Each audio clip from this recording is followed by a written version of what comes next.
One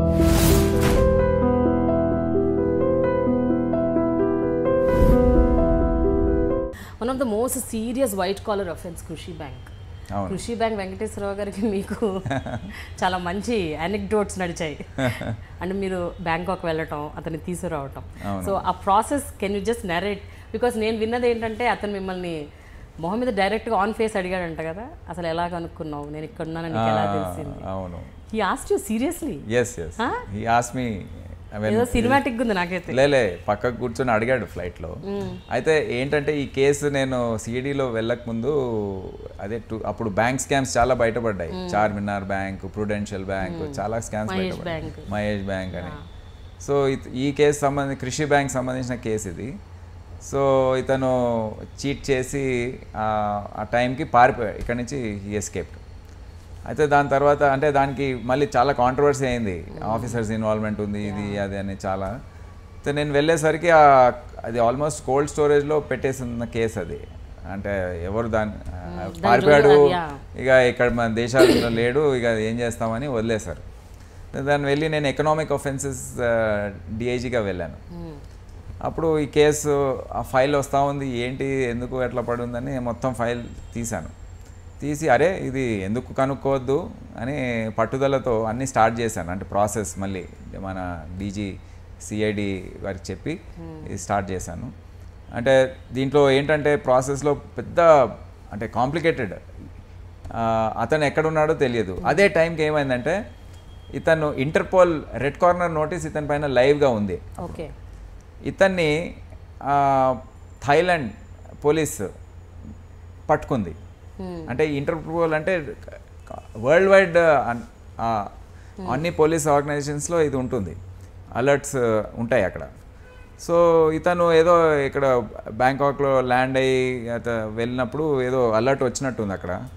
ఇతను track చేసుకుంటూ వెళ్తే ఇతని పైన ఈ కేసెస్ ఉన్నాయి అని వాళ్ళు అరెస్ట్ చేశారు. అది అరెస్ట్ చేసి అక్కడ జైల్లో పెట్టారు. అయితే జైల్లో పెట్టినా మనకు థాయిలాండ్కి ఇండియాకి ఎక్స్ట్రాడిషన్ ట్రీటీ లేదు. ఓకే. సో ఇన్ఫామ్ చేశారు. అయితే ఎందుకు తీసుకురావద్దని పట్టుదలతో నేను ఇక రోజు కరస్పాండెన్స్ స్టార్ట్ చేశాను. ఒక రోజు మార్నింగ్ ఆఫీస్ రాగానే బ్యాంకాక్ ఎంబసీ, మన ఇండియన్ ఎంబసీతో మాట్లాడేది, ప్లస్ ఇక్కడ Delhi ministry of external affairs, CBI, ఈ 3 ఇన్వాల్వ్డ్ ఉంటాయి దీంట్లో. సిబిఐలో ఒక ఈ వింగ్ ఉంది ఒకటి, ఈ extradition wing. Then ministry of external affairs మొత్తం కోఆర్డినేట్ చేయాలి. ఢిల్లీకి 3-4 సార్లు వెళ్ళొచ్చాను. పేపర్ వర్క్ ఎంత కాంప్లికేటెడ్ పేపర్ వర్క్ అంటే దానికి మళ్ళీ వారెంట్స్, ఇక్కడ ఛార్జ్ షీట్స్ తయారు చేయాలి, పంపించాలి, అక్కడి నుంచి వెళ్ళాలి, అక్కడ అప్రూవ్ కావాలి, అక్కడ కోర్టులో హియరింగ్ ఉంటుంది, మళ్ళీ ఆ హియరింగ్స్ అన్నీ కూడా అటెండ్ చేయించి, అంటే వెళ్ళకుండా కూడా అక్కడ ప్రెషర్, అక్కడ ప్రాసెస్ ఫాలో చేయడం. కంట్రీ రూల్స్ అంత స్ట్రిక్ట్ గా ఉంటాయి. అంటే ప్రతి కంట్రీకి రూల్స్ ఉంటాయి. ఇంటర్పోల్ అంటే ఇట్స్ అండర్స్టూడ్ దట్ ఇండియాలో ఒక అఫెన్స్ చేసిన ఒక వ్యక్తి, అతన్ని మీరు ఎక్కడ పట్టుకుంటే అతన్ని మా కంట్రీకి పంపించాలనే కదా దాని. అంటే ఎక్స్ట్రాడిషన్ ట్రీటీ లేదు కదా మా ఇండియాకి థాయిలాండ్కి. సో ట్రీటీ లేదు, పంపించడానికి లేదు. ఇప్పుడు ఫర్ ఇన్స్టెన్స్ విజయ్ మాల్యాని యూకేలో ఎవ్రీవన్ నోస్, మ్యాచ్లు చూస్తున్నాడు అక్కడ. కానీ యూకే ఎక్స్ట్రాడిషన్ లాస్ చాలా గట్టిగా ఉన్నాయి, అంటే లిబరల్గా లేవు. అంటే ఎవరు పడితే వాడిని చెప్పడం. They want to protect the rights of that citizen. So థాయిలాండ్లో కూడా ఈ ప్రాసెస్ నడుస్తూ ఉంది. మేము ఆర్గ్యూ చేయిస్తూ ఉన్నాం ప్రాసిక్యూటర్ ద్వారా.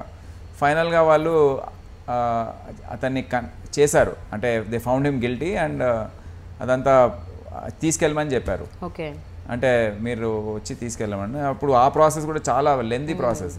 మళ్ళీ ఫైనల్గా మేము 4 ఇక్కడ నుండి బయలుదేరి వెళ్ళి అక్కడ 8 రోజుల పాటు అక్కడ తిరిగి, అంటే అంతా పేపర్ వర్క్ అంతా కంప్లీట్ చేయించి అక్కడ మన ఎంబసీ, అంబాసిడర్ హెల్ప్తో, then Thai foreign office, home office, ఇవన్నీ కోఆర్డినేట్ చేసుకుంటూ I was the leader of that. ఎందుకంటే మొత్తం కేసు నేనే చేశాను కనుక అంతా అప్పచెప్పారు. వెళ్ళి ఫైనల్గా లాస్ట్ డే ఎయిర్పోర్ట్లో ఉన్నప్పుడు బ్యాంకాక్ పోలీస్ తీసుకొచ్చి మాకు హ్యాండ్ కఫ్ కూడా తీసేసి ఇచ్చింది. ఎందుకంటే as per Indian laws we cannot handcuff. Okay.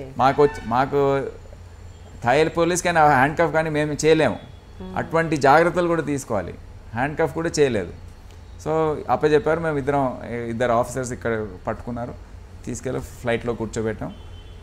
అది కూడా ఫ్లైట్లో కూర్చోబెట్టడం కూడా జాగ్రత్తలు తీసుకోవాలి. You can be in the centre of the flight. లాస్ట్లో 8 సీట్స్ తీసుకున్నాం. తీసుకొని అక్కడ కూర్చోబెట్టి బాత్రూమ్ వెళ్ళినప్పుడు ఎటువంటి జాగ్రత్తలు తీసుకోవాలి, డోర్ ఓపెన్ పెట్టించి, లేకపోతే అతని ట్యాబ్లెట్స్ ఏదైనా రోగాలు ఉంటే అవి కనుక్కొని, చాలా దాంట్లో ఏ చిన్న తప్పు జరిగినా మొత్తం మా పైకి వచ్చేస్తుంది అది. సో ఎక్స్ట్రీమ్ ప్రికాషన్స్ అనమాట, చాలా కష్టం. It's not easy at all. మధ్యలో కొంచెం ఏదో నాకు గుండె నొప్పి అది కూడా చెప్పాడు అక్కడ. మళ్ళీ ట్యాబ్లెట్స్ తీసి ఇచ్చాము. ఒక డాక్టర్ ఉంటే అతను ఏం లేదు అని అన్ని చెక్ చేసి చెప్పాడు. చెమటలు ఇవేవి వచ్చాయి, దగ్గరకు వస్తూ ఉంటే చెమటలు వస్తున్నాయి. అంటే మీరు అడిగిన ప్రశ్న అతను కూడా అడిగాడు. అంటే ఇప్పుడు I don't know where he is, bail పైన రిలీజ్ ఎక్కడ ఉన్నాడో తెలియదు, కానీ he asked how did you ever in the world find out I mean this place అంటే, we have our own methods, police has its own methods of finding out, we will finally track you guys అని చెప్పాను నేను. అంటే అతను actually London వెళ్ళిపోయి అక్కడ నుండి అక్కడే ఉన్నట్టు క్రియేట్ చేసి సీక్రెట్గా ఇటు వచ్చేసాడు బ్యాంకాక్. అక్కడ ఎవరికి తెలియదు. So everyone is thinking is in London, కానీ యాక్చువల్లీ బ్యాంకాక్లో. So he never expected police to catch up on that. మీరు చూస్తున్నారు ఐ డ్రీమ్ న్యూస్ని. మీరు చూస్తున్నది ఐ డ్రీమ్ న్యూస్. అంటే కళలని నిజం చేస్తూ ప్రజలకి నిజాలని కళల ద్వారా తీసుకొచ్చే ఐ డ్రీమ్కి మై బెస్ట్ విషెస్. మీరు చూస్తున్నది ఐ డ్రీమ్ న్యూస్. మీరు చూస్తున్నారు I dream channel. For more videos please subscribe I dream. మరిన్ని వీడియోల కోసం ఐ డ్రీమ్ని సబ్స్క్రైబ్ చేయండి. Please subscribe I dream. And I'm very much satisfied with the way interview went on. Kindly subscribe to I Dream. For more videos, subscribe to I Dream. And loads of fun entertainment and content. Do watch